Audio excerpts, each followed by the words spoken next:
हुकूमत पाकिस्तान तहरीक इंसाफ का मक्कू ठपने के लिए यहाँ पे स्पेशल अदालतें बना दी हैं और अब इन अदालतों के अंदर केसेस चलेंगे और कौन कौन उसमें फंसेगा, कौन कौन बचेगा, ये हम आपको आज के व्लॉग में पूरी तफसील के साथ बताएंगे।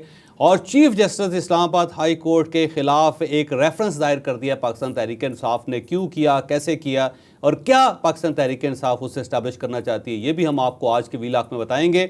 और इमरान खान साहब ने बिल आखिर पूरी पार्टी को फंसा दिया।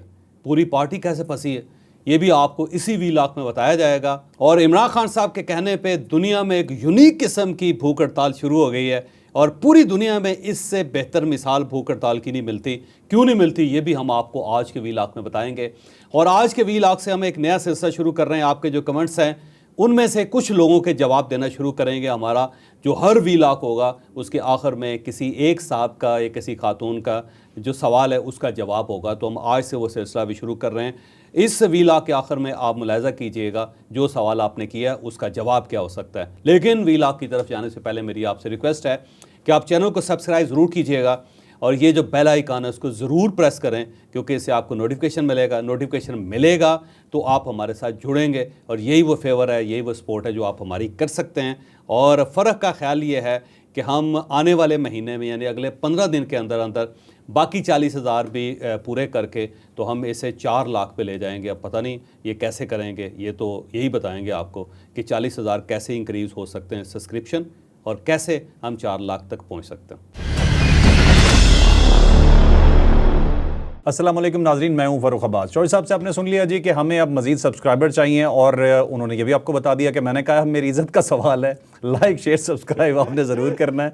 अब मैं स्टार्ट करता हूँ जी। मिनटों पे आ गए आप।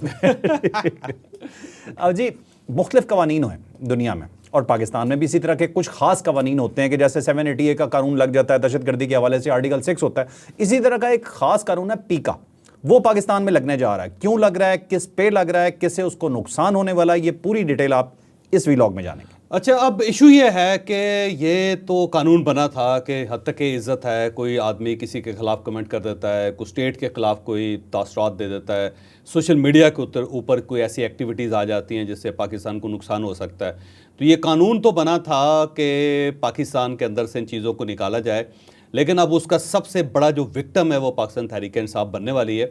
अब आपको याद होगा कि बाबर सत्तार साहब ने एक ऑर्डर जारी किया था कि जो पीका कानून है उसके लिए स्पेशल अदालतें कहाँ हैं, क्यों नहीं गवर्नमेंट ने बनाई। तो गवर्नमेंट के पास एक हथियार आ गया, एक ऑर्डर आ गया जिसकी बुनियाद पे कल कैबिनेट ने यह फैसला किया कि फौरी तौर पे यहाँ पे पीका की खसूसी अदालतें बनाई जाएँ जो अगले 2-4 दिनों के अंदर अंदर बन जाएंगी। और जब ये अदालतें बन जाएंगी तो इसमें सबसे पहला जो केस चलेगा वो रऊफ़ हसन साहब का चलेगा और बल्कि उनके साथ 3 और लोग हैं जिनके खिलाफ ये केस चलेगा। और उसके बाद आप देखिए धड़ाधड़ केसेस चलेंगे यहाँ पे।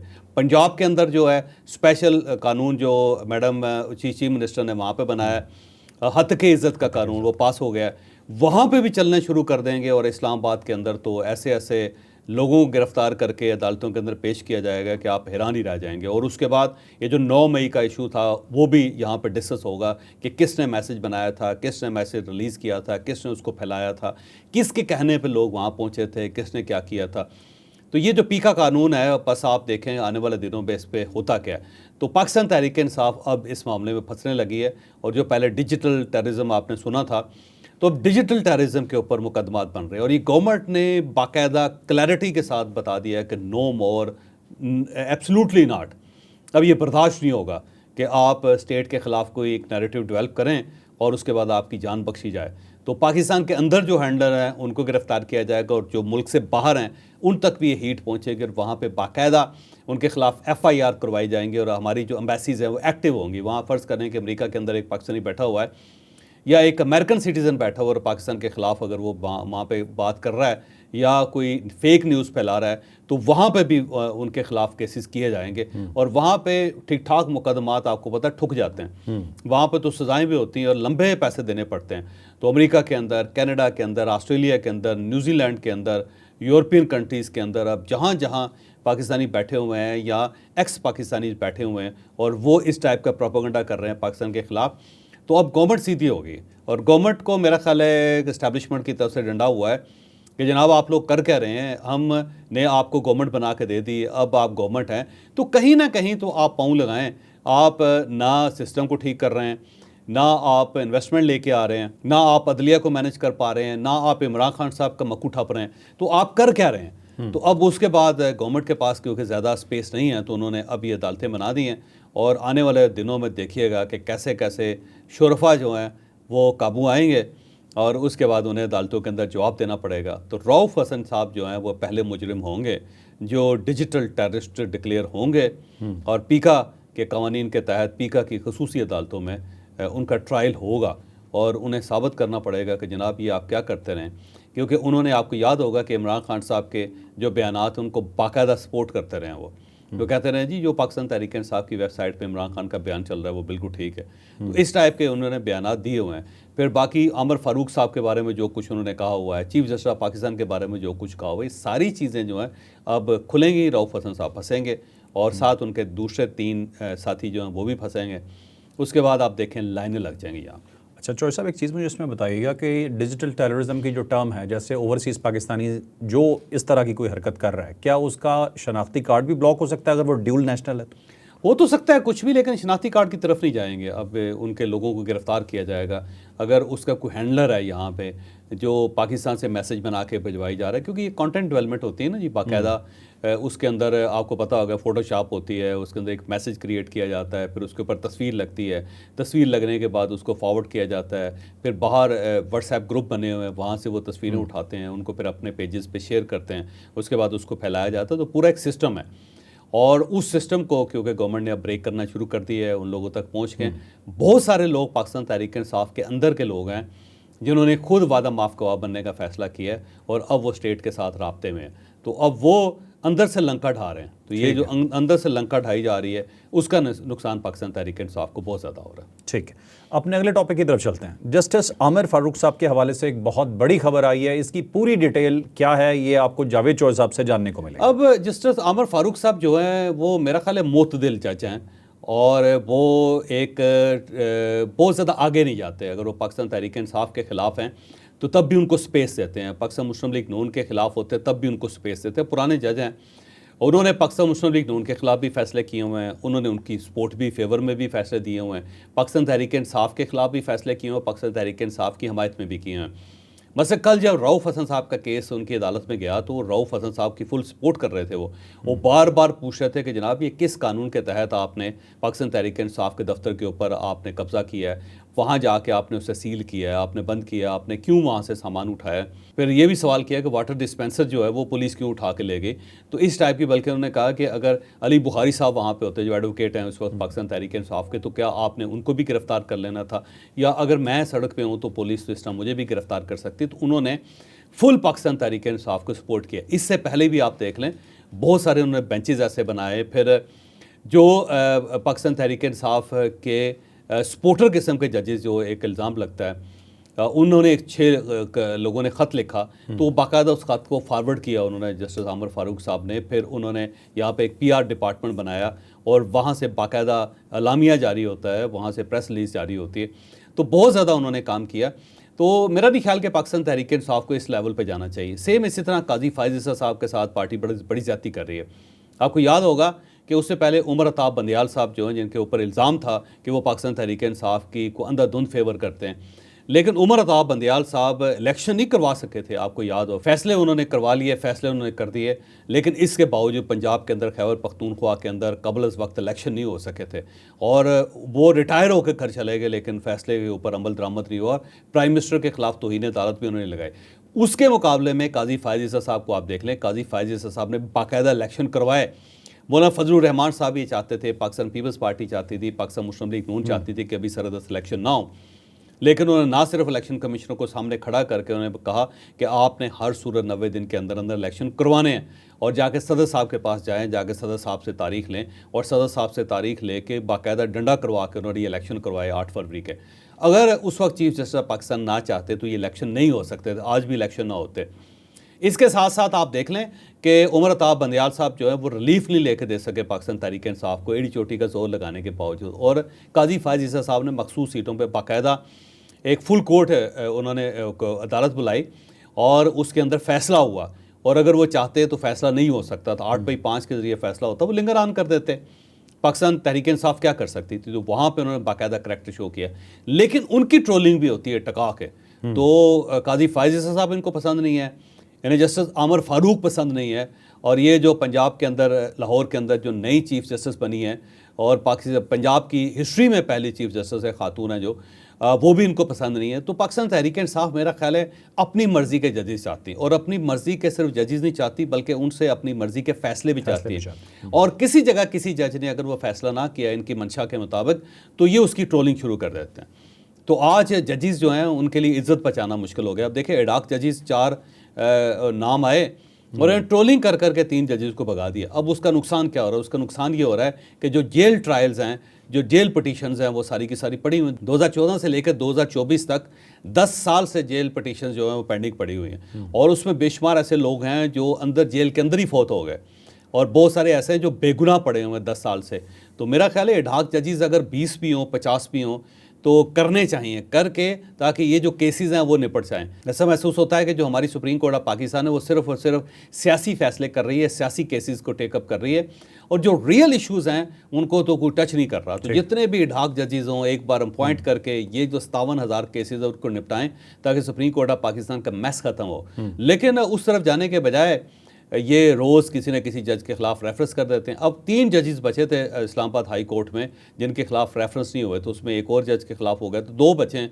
ये भी मेरा नहीं ख्याल कि पाकिस्तान तहरीक इंसाफ से ज़्यादा अरसा बच सकेंगे, इनके खिलाफ ही रेफरेंस दायर हो जाएगा। यानी कि हर मामले में उनको अपनी अदालत चाहिए। तो मेरा ख्याल है इमरान खान साहब को चाहिए कि वो सलमान अकरम राजा साहब को चीफ जस्टिस बना दें, और लतीफ़ खोसा साहब जो हैं उनको, या लतीफ़ खोसा साहब को चीफ जस्टिस बनाए, वो ज़्यादा बेहतर हैं, और सलमान अकरम राजा साहब जो हैं वो उनके बाद सीनियर 3 जजेज़ हों, और फिर उसके बाद नईम हैदर पंजोता साहब हैं, शुएब शाहीन साहब हैं, और एक सलमान सफदर साहब है। इन सब को जजेस भर्ती करता है, फिर ही मेरा ख्याल है शायद कोई फ़ैसला बेहतर हो जाए। लेकिन उस दौरान अगर इन्होंने गलती की कोई फ़ैसला न्यूट्रल करने की, तो उनके साथ भी वही कुछ होगा जो इस वक्त जस्टिस आमर फारूक साहब के साथ हो रहा है। ठीक, नाज़रीन अपने अगली स्टोरी पे चलते हैं। और एक चीज़ आपको बता दूं, और ये मैं ख़ुद मान भी रहा हूं कि मैं जी इंतहाई कमअक्ल आदमी हूं, और यकीन माने आप भी बहुत कमअक्ल हैं।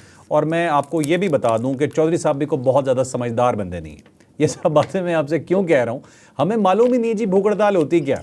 आज तक हम भूख हड़ताल को कुछ और समझते रहे, आज हमें उसकी रियल डेफिनेशन पता चली जब पीटीआई ने भूख हड़ताल की। और वो भूख हड़ताल क्या थी, पूरी दुनिया में कैसे उन्होंने अपना मजाक बनवाया, ये डिटेल आपको बताते हैं। अब जो भूख हड़ताल इससे पहले होती रही सब कॉन्टिनेंट में, आगा शोरश काश्मीरी साहब थे, वो 157 दिन की भूख हड़ताल की उन्होंने, यानी बगैर कुछ खाए पिए वो हड्डियों का ढांचा बन गए थे, और उनको लटा के बाकायदा, आपको तब भूख हड़ताल ख़त्म करने के लिए एक स्क्वाड होता था जो बंदे को लटा के उसको पूरे बांध देते थे चारपाई के ऊपर, फिर उसका मुंह खोल के, जैसे तेल डालने वाली नहीं होती, आपने देखा होगा कोई इंस्ट्रूमेंट्स होते थे पुराने ज़माने में, अब भी होते होंगे, जिसको मेरा ख्याल है उर्दू में शायद कीफ कहते हैं या कैफ कहते हैं, अब मुझे याद नहीं है कोई क्या कहते हैं।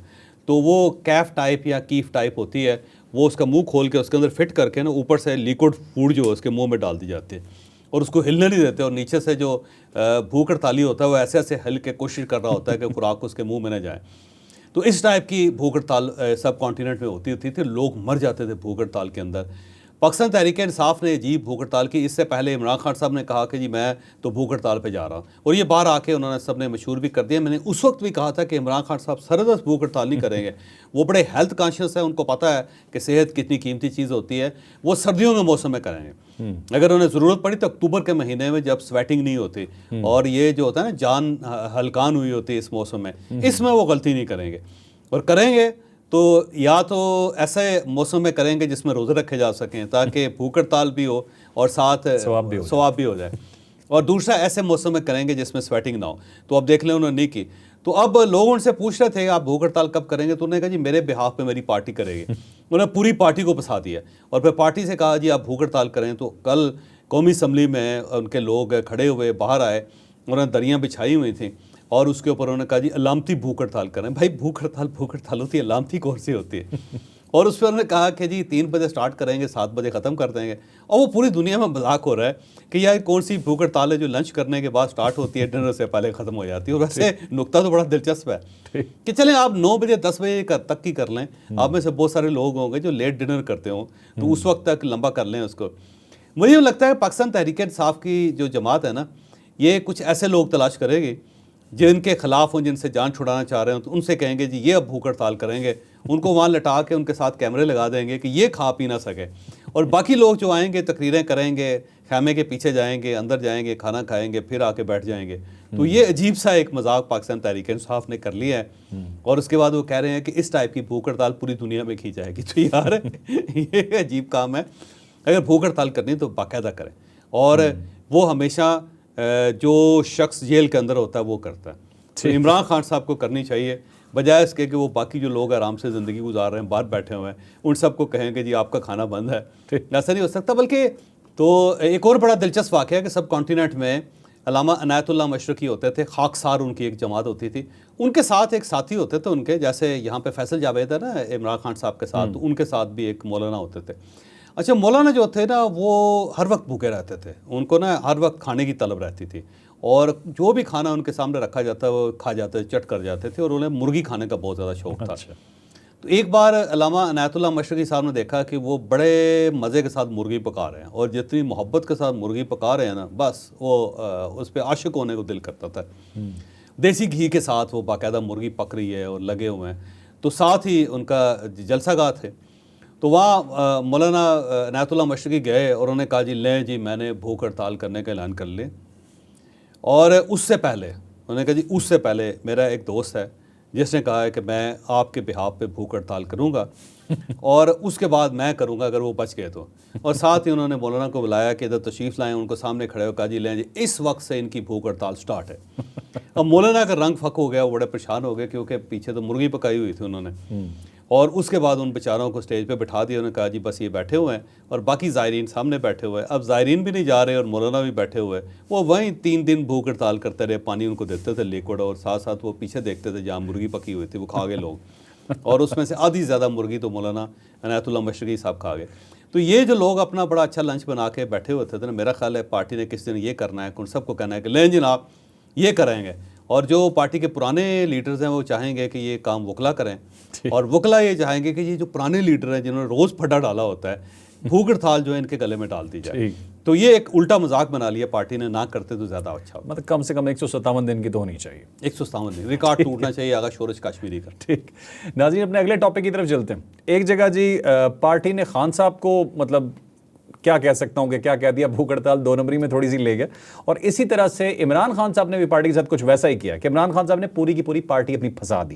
उन्होंने कहा मैं अकेला नहीं फंसूंगा तो सब फंसेंगे। अब खान साहब ने ऐसा क्या किया, इसकी पूरी डिटेल आपको बताओ। वो एक मुहावरा है फारसी का, उज़रे गुनाह बदतर गुनाह, कि जो गुनाह है उसका जो उज़र है वो बाज़ औक़ात गुनाह से ज़्यादा बदतर हो जाता है। अब इमरान खान साहब कल किसी वेब में थे, कभी किसी सोच में थे, और किसी रिपोर्टर ने सवाल किया तो फौरी तौर पर उन्होंने कहा कि हाँ मैंने मैसेज दिया था, और मैंने 14 मार्च का फिर 18 मार्च का देखा, तो उसके बाद हमने मीटिंग की और उसमें ये फ़ैसला किया कि अगर मुझे गिरफ़्तार किया जाता है तो हम फौरी तौर पर GHQ के सामने एक मुज़ाहरा करेंगे, साथ उन्होंने कहा पूरा अमन। तो उन्होंने ये कह दिया तो वहाँ पे बाबर अवान साहब थे, वो बार बार रोकते रहे कि जनाब ये ना करें, और साथ उन्होंने वजाहत करने की कोशिश भी की कि खान साहब ये नहीं कहना चाह रहे थे। लेकिन इस दौरान खान साहब आगे चले गए तो उनको पता चला कि बाबर अवान साहब जो हैं इनकी मंजी ठोक रहे हैं या ठीक कर रहे हैं, सीधी कर रहे हैं। तो वापस आके उन्होंने अपनी मंजी दोबारा ठोक ली और उन्होंने कहा कि नहीं जी नहीं, मैं तो बता रहा हूँ आपको कि वाकई मैंने कहा था, और इतना कह के वो चले गए। उसके बाद वकला ने कहा कि ये क्या खच मार दी इमरान खान साहब ने, ये तो फंस जाएंगे, इससे तो नहीं बचते अब वो, क्योंकि हेडलाइंस लग गई सारी अगले दिन। तो अब वकला ने बड़ी कोशिश की कि इमरान खान साहब को निकाला जाए, लेकिन नहीं। आज सलमान अकरम राजा साहब गए कल खान साहब के पास, तो उन्होंने उनको समझाया कि सर ये क्या कर रहे हैं आप। तो खान साहब ने कहा कि बाहर जाकर तरदीद कर दो इसकी। तो उन्होंने बाहर निकल के तरदीद कर दी। उन्होंने कहा जी खान साहब ने तो ऐसी कोई बात की नहीं। और साथ जो बदतर गुनाह वाला साहब है ना, उज़रे गुनाह का, उन्होंने वजाहत की कि वजाहत करते हुए कहा जी ये पार्टी ने फैसला किया था कि हमारे जो कारकुन हैं वो जाएंगे और पूरा मन एहतजाज करेंगे वहाँ पे। इसका मतलब ये हुआ कि अगर GHQ के सामने को मुजाहरा हुआ था तो इससे पहले पार्टी कहती थी हमारे ये लोग ही नहीं हैं। अब पार्टी ने मान लिया कि हमारे लोग थे, और उसके साथ साथ ये जो कोर कमांडर के घर उससे पहले कहा जाता है हमारे लोग ही नहीं, ये तो फौज अपने साथ लेके आई थी लोग। तो अब उन्होंने मान लिया कि हमारे कारकुन थे। उल्टा पूरी पार्टी फंस गई। तो पहले अगर इमरान खान साहब का एतराफ़ था तो वो गले पड़ा हुआ था, अब तो ये सलमान अकरम राजा साहब का मामला जो ये पले पड़ जाएगा। आप देख लीजिएगा कल लतीफ़ खोसा साहब जाएंगे और वापस आ कहेंगे जी सलमान अकरम राजा साहब को भी गलतफहमी हुई है ना, वहाँ पे पार्टी थी और ना ही इमरान खान साहब ने कोई मैसेज दिया था, जबकि इमरान खान साहब का मैसेज रिकॉर्डेड है और इसीलिए कल उनकी वॉइस रिकॉर्डिंग हो रही थी उसको वॉइस एग्जामिन के लिए, ताकि फ्रेंसिक की आई वहाँ पे टीम और उसने कहा कि इनका पॉलीग्राफिक टेस्ट भी होगा, साथ वॉइस टेस्ट भी होगा। तो उसकी वजह ये थी कि उस मैसेज के साथ मिला के एक बाकायदा सर्टिफिकेट दिया जाए कि ये इमरान खान साहब की इंस्ट्रक्शंस थी जिसको फॉलो किया था पार्टी के लोगों ने। तो वो तो बाकायदा उनका ऑडियो मैसेज है जो अदालत के अंदर पेश किया जाएगा और वो केस बड़ा फाइनल होगा जिसके अंदर इमरान खान साहब को जवाब देना पड़ेगा। सलमान अकरम राय साहब का ये वाला बयान कहीं पार्टी पे पाबंदी का बायस तो नहीं बन जाएगा? मेरा ख्याल है, लेकिन गवर्नमेंट अब पाबंदी नहीं लगाना चाहती। गवर्नमेंट ने पहले ये फैसला किया था, लेकिन सेकंड थॉट ये आई कि सुप्रीम कोर्ट ऑफ पाकिस्तान को जब रेफरेंस भेजेंगे तो सुप्रीम कोर्ट ऑफ पाकिस्तान इसको उड़ा देगी, क्योंकि वहाँ पे तो डार्क जजेस भी नहीं हैं कि जिसकी बुनियाद पे ये फैसला करवा सकें। तो अब गवर्नमेंट पीछे हट गई। अब मेरा नहीं ख्याल कि कोई पाबंदी लगाई जाएगी, बट डराते रहेंगे, लेकिन गवर्नमेंट ये इनिशिएटिव नहीं ले रही अब। ठीक नाज़रीन, अब अपने वीलॉग के बिल्कुल आखिर में पहुंच चुके हैं। जैसा कि आपको बताया था कि एक कमेंट, एक सवाल हम शामिल करेंगे और उसका जवाब आपको प्रॉपर देंगे। वो कौन साहब हैं जिनका सवाल हम शामिल कर रहे हैं या कौन साहिबा हैं, ये अभी आपको इसकी तमाम डिटेल हम बताने जा रहे हैं। नाज़रीन, रज़ाउल मुस्तफ़ा साहब का हम सवाल ले रहे हैं, ये आपको अभी स्क्रीन पे नज़र भी आ जाएगा स्क्रीनशॉट की सूरत में। उन्होंने पूछा है कि क्या कैंसर के मरीज़ के लिए जायज़ है या उसे हक है कि वो रियासत पे हमला कर दे? इसका जवाब लेते हैं। मेरा ख्याल रऊफ़ हसन साहब के बारे में वो बात कर रहे हैं। रऊफ़ हसन साहब कैंसर सर्वाइवर हैं। उनको कैंसर हो गया था लेकिन वो सर्वाइव कर गए। अब उनका ट्रीटमेंट चल रहा है, लेकिन अल्लाह ताला उनको सेहत दे और अच्छे इंसान हैं, पढ़े लिखे आदमी हैं। वो थोड़े से खिसक गए हैं वो मेंटली, और पहले से खिसके हुए थे। और ये पूरे जो पाकिस्तान के अंदर सियासी जमातें हैं, ये वाहिद आदमी हैं, वाहिद तर्जुमान हैं जो बाकायदा तनख्वाह ले रहे हैं। इवन पाकिस्तान तहरीक इंसाफ के चेयरमैन जो है वो तनख्वाह लेते नहीं, उल्टे पैसे देते हैं। लेकिन रऊफ़ हसन साहब वाहिद तर्जुमान है जो बाकायदा 5 लाख रुपये तनख्वाह ले रहे हैं हर महीने। और उसके साथ साथ ज़ाहिर है उनके अंदर एग्रेशन भी बहुत ज़्यादा है। बल्कि उन्होंने काम ये किया कि उन्होंने सिर्फ़ और सिर्फ जो मीडिया था अपने हद तक वक्फ़ कर लिया। वो सिर्फ खुद जाते थे शोज़ में और बहुत सारे लोगों के ऊपर उन्होंने पाबंदी लगवा दी कि जनाब आप किसी शो में नहीं जा सकते। तो ऐसा लगता था कि पूरी पार्टी जो है वो रऊफ़ हसन है, जो रऊफ़ हसन साहब का बयानिया होगा सिर्फ वही चलेगा। और उसी में वो फंस गए और फंस वो गए क्योंकि बहुत ज़्यादा एग्रेशन में चले गए। उनका ख्याल ये था कि हीरो बनने का टाइम है। अब पाकिस्तान के अंदर सिर्फ 2 ही लोग होंगे, एक इमरान खान होगा और दूसरे रऊफ़ हसन होंगे। और उसमें जाके उन्होंने कुछ ऐसे बयानात दे दिए कि जो उनके गले पड़ गए। जैसे कि उन्होंने chief justice of Islamabad high court Amar Farooq sahab को टाउट कह दिया, फिर उन्होंने चीफ़ जस्टिस ऑफ पाकिस्तान को भी ये कह दिया। और इस टाइप के उनके जो बयानात हैं बड़े ख़तरनाक हैं। और मुझे वैसे उनसे हमदर्दी है रऊफ़ हसन साहब के साथ कि उन्हें चाहिए था कि एहतियात का दामन जो है वो अपने हाथ से ना छोड़ें, लेकिन वो बहुत आगे चले गए और इतना आगे चले गए कि अब स्टेट जो है वो भी सीधी हो गई। आप देखें एक हद होती है ना जी इब्के मार की, आप लगे रहें। आपको बड़े मैसेजेस दिए, उनको फ़ोन भी किए, उनको लोगों ने समझाया भी, उनको बताया भी कि सर आप इस तरह ना करें, ये ठीक नहीं है। और अल्टीमेटली बाद में खुसरों के ज़रिए पेंटा भी लगा दिया उनको, लेकिन फिर भी वो बाज नहीं आए। अब बाज नहीं आया तो अब ज़ाहिर है वो लगे हुए हैं। और ये जहन में रखें कि ये फ़वाद हसन फ़वाद साहब के भाई हैं, लेकिन कोई भाई इनकी सपोर्ट नहीं कर रहा। ये बिल्कुल अकेले हैं, बल्कि पूरी फैमिली के अंदर अलूफ़ हैं। और कोई शख्स, अब पार्टी जो है वो भी इनके हक़ में नहीं है, क्योंकि जो वकला हैं वो उन सब को इन्होंने तंग किया हुआ था और उनके ऊपर पाबंदी लगा रहे थे। बल्कि इनकी पूरी कोशिश थी कि शुएब शाहीन है या नईम हैदर पंजोता है या इंतज़ार पंजोता है या इवन बैरिस्टर गौहर साहब जो उनके चेयरमैन हैं वो शोज़ में जाया करें, उनको पाबंदी लगाते थे कि इनको रोकें। तो अब वो सब भी इनके ख़िलाफ़ है। तो अब देख लें कि इनको, मेरा नहीं ख्याल कि कोई अच्छा सेंसिबल वकील मिल सकेगा जो इनका मुकदमा लड़े। तो इनको फ़ीसें देनी पड़ेंगी वकला को, क्योंकि ये तनख्वाह लेते हैं पार्टी से। तो बात तो उनकी दुरुस्त है कि जब अल्लाह ताला ने आपको सेहत दी है, सलामती दी है, तो आपको इस लेवल तक नहीं जाना चाहिए कि आपको स्टेट की जो चक्की है उसके अंदर आपको डालना पड़ जाए। तो कोई हक़ नहीं, कोई हक़ नहीं। नाज़रीन, आपने आज का व्लॉग देखा, यकीनन आपके लिए बहुत इन्फॉर्मेटिव रहा होगा। लाइक शेयर सब्सक्राइब करना आपने नहीं भूलना। क्वेश्चंस का सिलसिला ऐसे ही जारी रखिएगा। हम हर व्लॉग में एक सवाल इसी तरह से शामिल किया करेंगे। कोशिश करेंगे कि हमारे वो व्यूवर्स जो बार बार हमें देखते हैं उनके सवालात को हम रेगुलर जगह दें अपने पास। लाइक शेयर सब्सक्राइब कीजिएगा। इजाज़त दीजिए। अल्लाह हाफ़िज़।